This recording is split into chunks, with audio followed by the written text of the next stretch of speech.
Moments ago, Bernie Sanders said this about Hillary Clinton at a campaign rally in Philadelphia. She has been saying lately that she thinks that I am, quote unquote, not qualified to be president.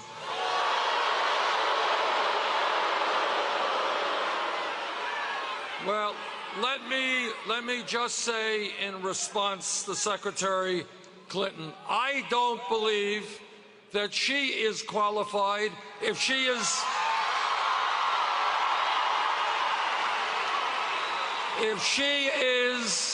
through her super PAC, taking tens of millions of dollars in special interest funds.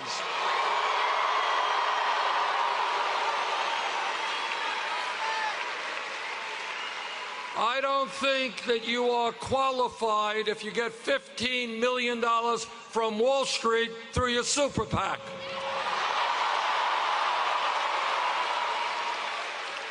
I don't think you are qualified if you have voted for the disastrous war in Iraq. Earlier today on Morning Joe, Hillary Clinton was asked whether Bernie Sanders is qualified to be president of the United States. Do you think he is qualified, and do you think he is able to deliver on the things he is promising to all of these Democratic voters? Well, let me put it this way, Joe. I think that what he has been saying about the core issue in his whole campaign doesn't seem to be rooted in an understanding of either the law or the practical ways you get something done. And I will leave it to voters to decide who of us can do the job that the country needs, who can do all aspects of the job, both on the economic, domestic issues and on national security and foreign policy. Joining us now from Philadelphia is MSNBC's Casey Hunt, who's been covering the Sanders campaign. Casey? Lawrence, good evening. We were just at that 10,000 plus person Bernie Sanders rally here in Philadelphia. Those are some pretty remarkable words from a candidate who, quite frankly, sticks very close to his stump speech and who has very assiduously avoided criticizing Hillary Clinton in a personal way. And I think that's the closest we've seen him go to essentially leveling that kind of a critique at her. Otherwise, he has really stuck. In many ways, what he did there was adjust his usual talking points about her taking money from special interests, accepting, help, outside help from super PACs without denouncing them, etc. But pretty sharp turn to take, and I think it really shows you the tone of this, what this New York primary is already shaping up to be. Even, with Wisconsin barely finished, we turned very aggressively to New York, and the Clinton campaign has focused very heavily on that editorial board that he did with the New York Daily News, and that, of course, prompted that exchange with Joe Scarborough earlier today. Guns, another major issue there, and I interviewed Bernie Sanders earlier today, and you could sense that there was some irritation there with the focus on many of the topics of that particular interview. I pressed him on his position on guns. Take a look. There have been calls for you to apologize to the victims of the Sandy Hook families. Yeah. Well, I would say that I am not happy about seeing a tragedy of that enormity being politicized. I cannot think of a worse tragedy than what happened at Sandy Hook or what the parents are going through.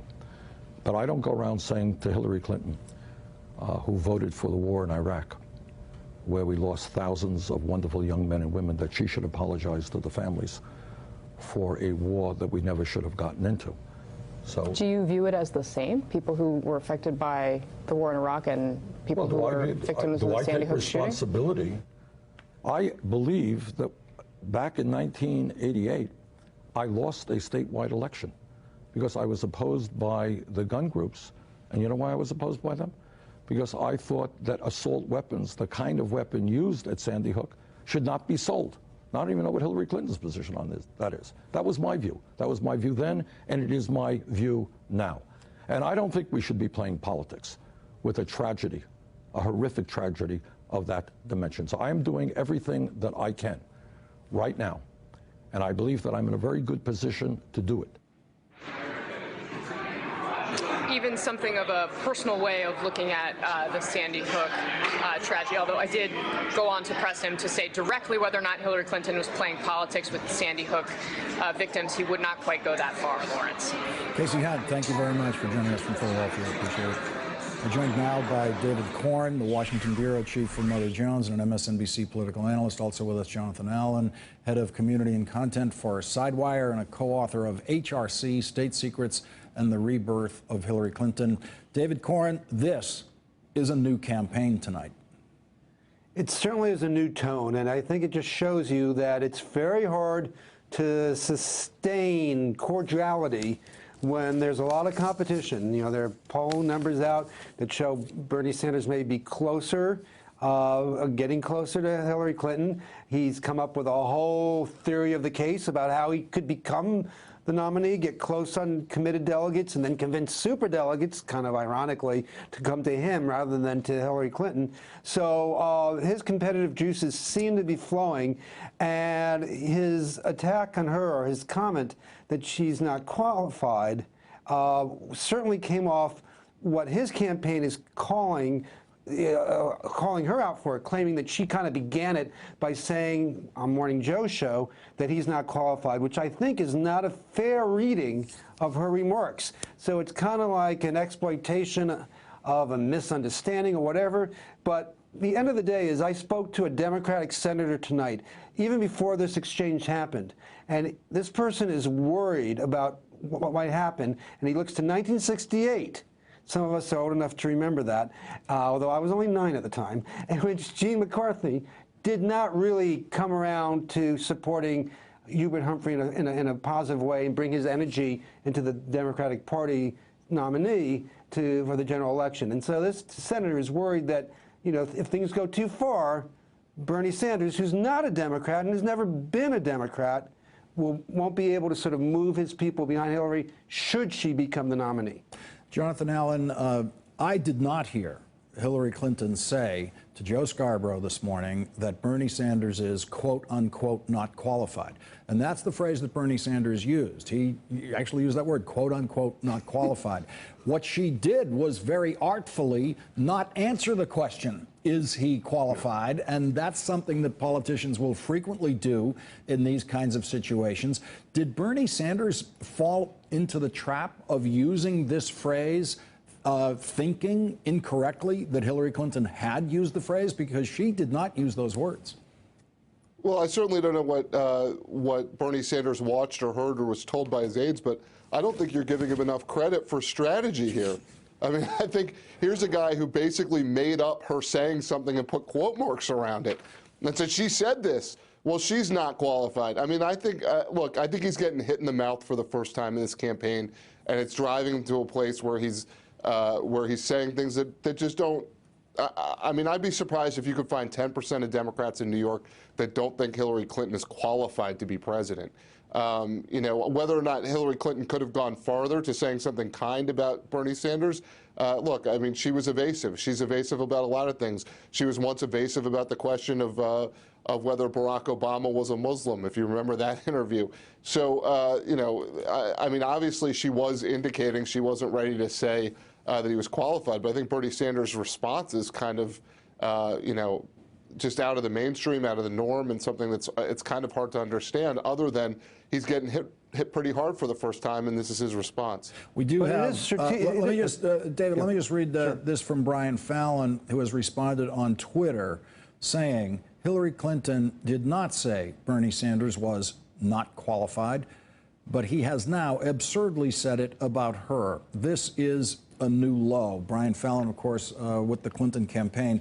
Go ahead, David Corn. I was going to say, Jonathan's right in the sense that this is a strategic assault from Bernie Sanders on Hillary Clinton, and that his campaign also is sending out an email fundraiser this evening based on the premise that Hillary Clinton is saying that he's not qualified. So, I mean, let's say based on the lie, David, right? I mean, it's not even a premise, right? I mean, it's just, you made it up. Yeah, call it whatever you like. But anyway, this is now their attack. And I think, this gets to the point about whether at the end of this, there will be a way to patch things up. Now, politicians usually are very good at pivoting and forgetting what they said even 48 hours ago if it's not convenient.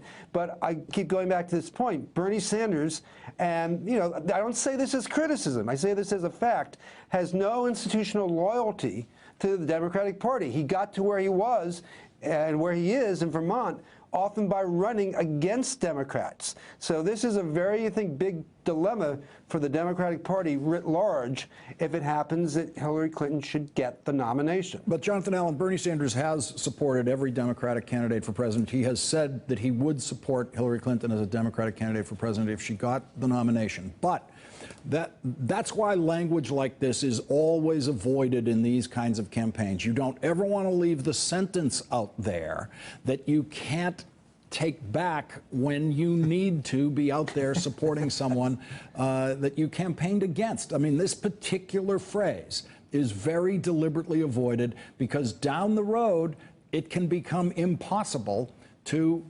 create party unity if this is hanging in there, if this language is out there between the two campaigns.